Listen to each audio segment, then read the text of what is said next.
Hi everyone, we're back with another episode. Hope you guys survived the pee drinking ordeal in Waterworld and made it safely to dry land. Why did you have to remind us of that? I only just managed to stop throwing up. No, please, no more.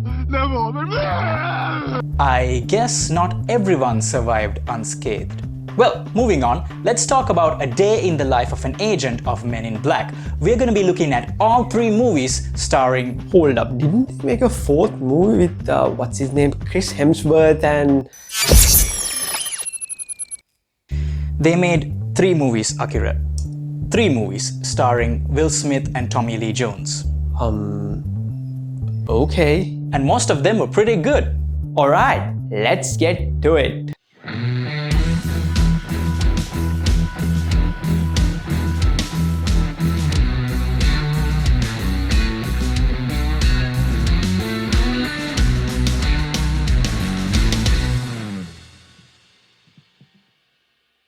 So, you work for law enforcement or the military, and you got called for a mysterious interview for a super top secret job at the agency that does not exist? Wait, why would they call you? Because you have proven to be the best at what you do. We're here because you're looking for the best of the best of the best, sir! New recruits will be tested on various things, but just remember, it's not about getting top marks in an exam or perfect headshots. All you have to do is put your brain cells to good use and be a little proactive.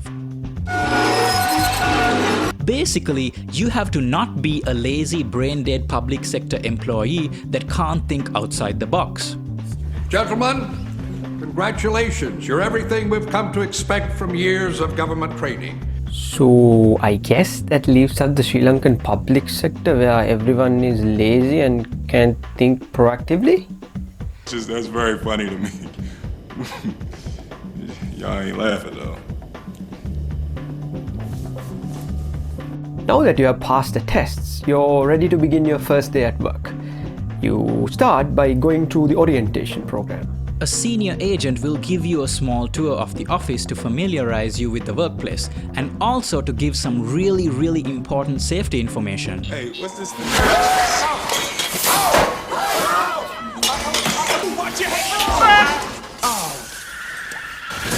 And then you'll be briefed about the dress code. So let's go put it on. Put what on? The last suit you'll ever wear. Why? You have got to be kidding me. What do you mean why? You know what I've always wondered, and I'm just asking out of curiosity, why the black suit? Because they're the Men in Black. God! Gosh! But why? I think it's because the white shirt, black trousers, jacket and shoes combination makes you look like just another banker or businessman out on the street in a city. It's the blandest, most boring set of clothes you could wear. When you're a man in black, you're supposed to be forgettable. You have to be inconspicuous and blend into a crowd. Hey, are you calling Johnny Cash bland? And I know you like the Beatles, they all wore black suits. That was before the Sgt. Pepper phase. Plus, you need the clothes to blend in. Otherwise, how in the hell does Will Smith blend into a crowd looking like this? Well, it's the 90s, so... I make this look good. What next? A registration process with HR perhaps? In any other job, human resources will put you into the system, right? Well, here they erase you from all public records and remove your fingerprints in a completely pain-free process. One you encounter. After that, well, you're an agent now. Get to work. Now that you've gone through orientation, let's get to work. Akira, what do you have for our new recruits? MIB is basically the extraterrestrial customs and immigration department for planet Earth, and its headquarters is sort of like an airport, or more accurately a spaceport. So you could either work at the check-in counters or at the passport control. And that kind of is like a desk job. And will somebody please explain to me why I have a dead Tricranoslav going through passport control? That'd be my fault, sir. I'm very sorry, sir. Please don't neuralize me, sir. The hell is that supposed to mean? Nothing, sir. The Arcturus shuttle will be 4 hours late. There's also the duty-free shops and fast food joints.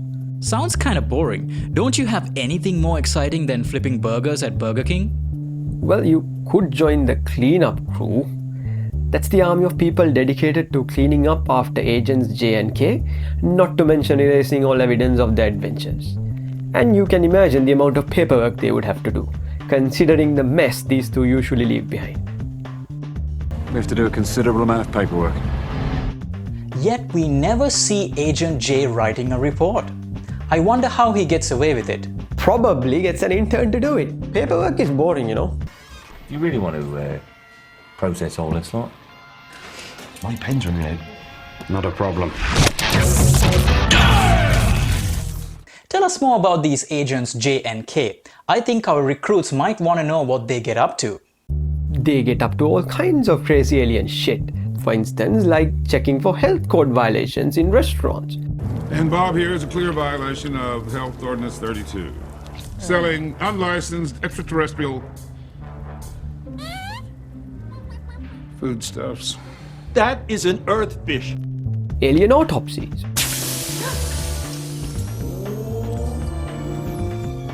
Or spacecraft parking violations. Still sounds kind of boring. But wait, there's more. Like tracking down illegally smuggled weapons, interrogating suspects. So what's my incentive? Tracking down escaped convicts from Lunamax prison. See, the arm I shot off is still shot off. Chasing down giant worms in the New York subway system. And of course, you have these Mulder and Scully type investigations, but unlike the duo in the X-Files, the men in black use made-up names. I'm Special Agent Mannheim. This is Special Agent Black, the FBI. We'd like to talk to you about your visitor. I'm Dr. Leo Manville, Department of Public Health. This is Dr. White. And then you have the major intergalactic incidents that threaten our planet. For example, a giant bug or something shows up, assassinates a member of the Archelian royal family, and violates Section 4153 of the Tycho Treaty. And what sort of repercussions does that have? Oh, that's bullshit. We have a galactic standard week to make it up to the Archelians or they blow up the Earth. Now, before you ask, a galactic standard week is 1 Earth hour. That doesn't sound like much. Now, apparently that's normal and happens all the time. There's always something out to destroy our planet. I don't know whether or not you've forgotten, but there's an alien battle cruiser about to... There's always an alien battle cruiser or a Carillion death ray or an intergalactic plague that's about to wipe out life on this miserable little planet. The only way these people get on with their happy lives is they do not know about it. Which is why it's so important to keep this alien business hidden from the public. Ignorance is bliss.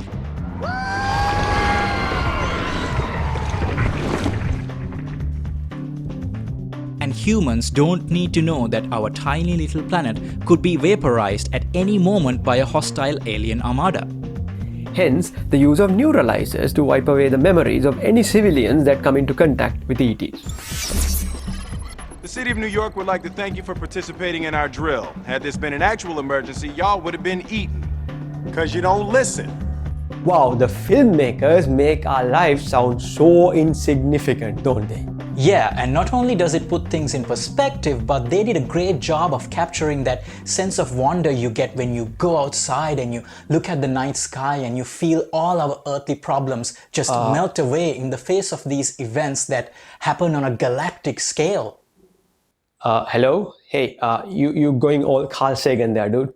I always get goosebumps when the music swells up and Kay looks at the sky. Our planet is, after all, just a speck of dust floating in a seemingly endless universe. Hello? And speaking of galactic scale, sometimes the MIB has to track down missing galaxies. How is that possible? How does a galaxy go missing? Galaxy on Orion's belt didn't make any sense. Look, that's what the little dude inside the big dude's head said, right? A galaxy could be any size, in this case the size of a marble. So I guess that would make J and K Guardians of the Galaxy. Remember those alien bugs I mentioned earlier?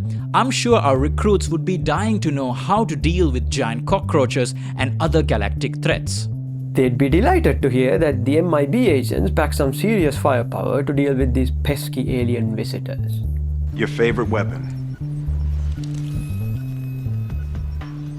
Bat? Yep. And of course, these fights with alien supervillains usually end up in a gigantic, gooey explosion.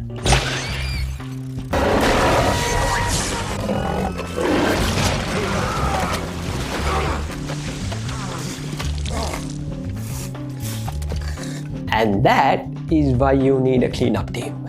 Exactly. That, and when you have to deliver an alien squid baby in the middle of the road. What now?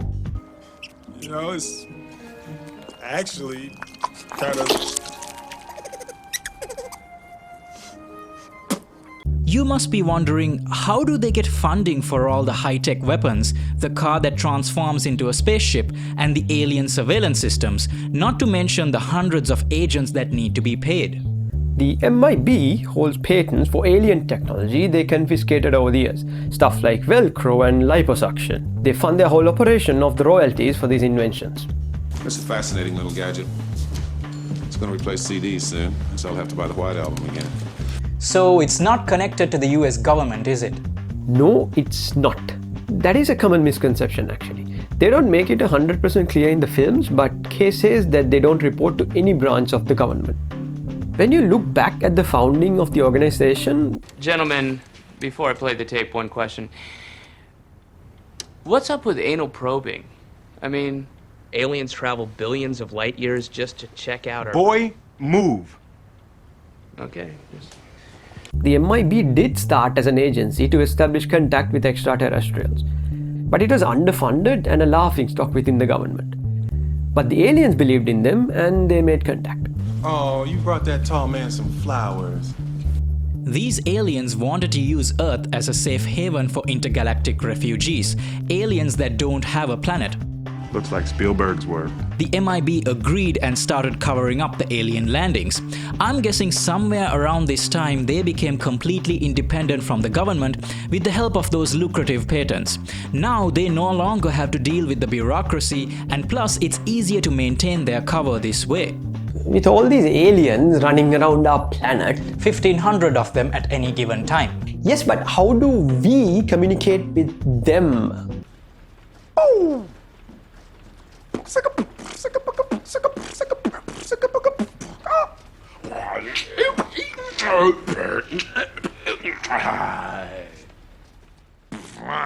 But wouldn't it be convenient to use a universal communicator? Don't they have that? They do, but humans aren't allowed to use it, and this is why. That is a lot of fun. It's a universal translator. We're not even supposed to have it, and I'll tell you why. Human thought is so primitive, it's looked upon as an infectious disease in some of the better galaxies. That kind of makes you proud, doesn't it? Huh? So that whole translation circuit in the TARDIS thing is just bullshit. Don't kill me! Kill me! I'm sure by now you're thinking that the day in the life of an agent sounds fun. It does sound fun, but it all depends on what kind of agent you get partnered up with. Agent K is pretty badass and he knows all the codes and Tycho treaties by heart, but he has no sense of humor. Kevin, that's funny. You don't have like a Kevin. He will also call you by any name except your actual name. I don't want nobody calling me son or kid or sport or nothing like that, cool? Cool, whatever you say, Slick. Agent J is a lot more fun, but he tends to use his neuralizer a little bit too liberally.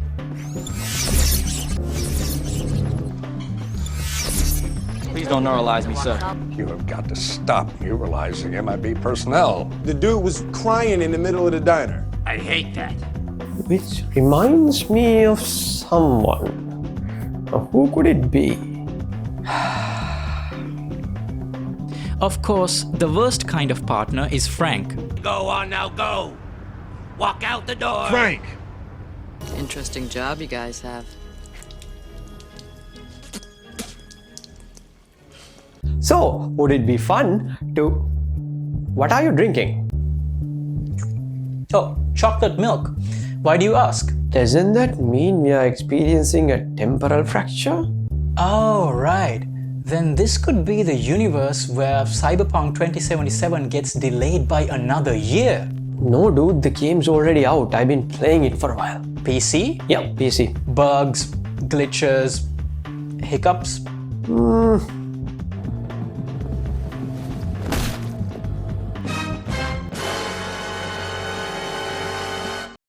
Oh, then it's the one where we all die from an asteroid in about... Say 5, 4, 3, 2, 1, 0. Oh, it's not that one. We're okay. Okay. But that means in this universe, they actually made Men in Black International. Wait a minute. I know it's you! Thank you guys for watching, and be sure to check out Akira's video Why It Would Suck to Live in the Rook Islands from Far Cry 3. The link is in the description. Yeah, I'm gonna go watch Akira's video. See you guys next time.